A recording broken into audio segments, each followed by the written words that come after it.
Mixed feelings vex the mainstay owner of the beloved Wedgwood Broiler.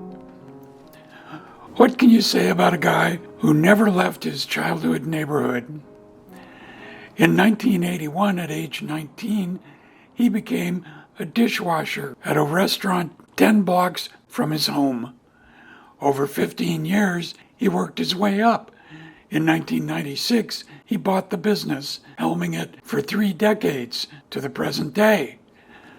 I don't know too many people who have done that, Wedgwood native Derek Cockbane says with understatement. The day I started, it wasn't my plan. It just sort of fell into place. Cockbane, 64, stands on the cusp of giving up arguably the district's best-known diner, bar, and community hub, the beloved Wedgwood Broiler.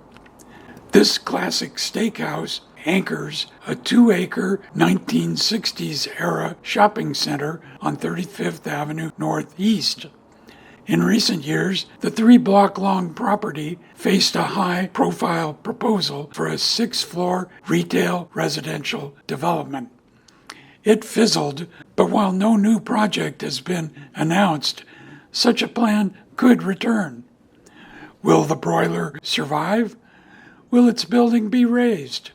The questions haunt its modest strip mall exterior and warm dark interior, whose layout, decor, and furnishings have stayed largely the same for 50-plus years. A tiny eatery began on site in 1965. With the remodel in 1969, it became Sir Wedgwood Broiler. Sir fell off the name in 1973, but the initials SW, carved big in north entry doors, remain. We try to stay consistent, Cockbane says.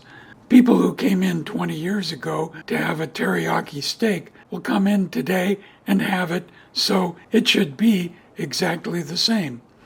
That's one of the things we pride ourselves on. Another constant, however, is uncertainty.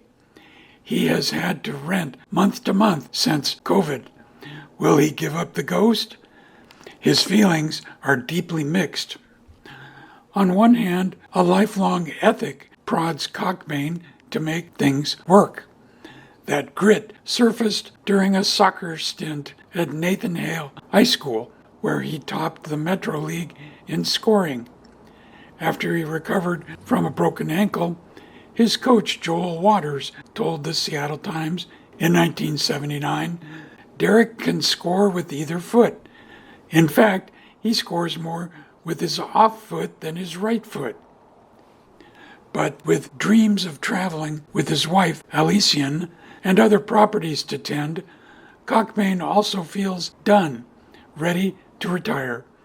"I don't want to work until I can't enjoy it," he says. Still, tenacity and heart come to the fore. "The neighborhood doesn't want us to go," he says. "The problem for me is that I grew up here. I know everybody.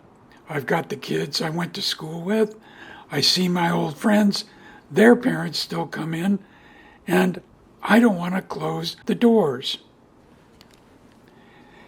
In our first then photo, Sir Wedgwood Broiler stands at 8230 35th Avenue Northeast on July 30th, 1969, the year it was remodeled. In our next then photo, in summer 1969, Sir Wedgwood Broiler holds an outdoor community barbecue. Our next 4 then photos are from 1989. They're interior views of the Wedgwood Broiler's backroom booths, a corner table, the bar and TV, and bar tables. Today, Alician and Derek Cockbane stand outside the Wedgwood Broiler. The two met at the Shanty, the legendary roadhouse on Lake City Way that recently closed. Also today, Derek Cockbane displays a 1969-era menu for the Sir Wedgwood Broiler. Prime rib cost $4.95, A roast beef dinner or beef kebab were $4.60, and an 18-ounce steak for two was $11.45. The next four photos from today are interior views of the Wedgwood Broiler's backroom booths, a corner table, the bar and TV, and bar tables.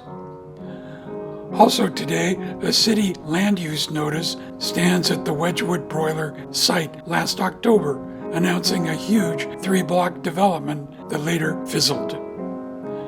Also today, carved SW door handles at the north entry to Wedgwood Broiler, circa 1969, remind customers of the restaurant's original name, Sir Wedgwood Broiler.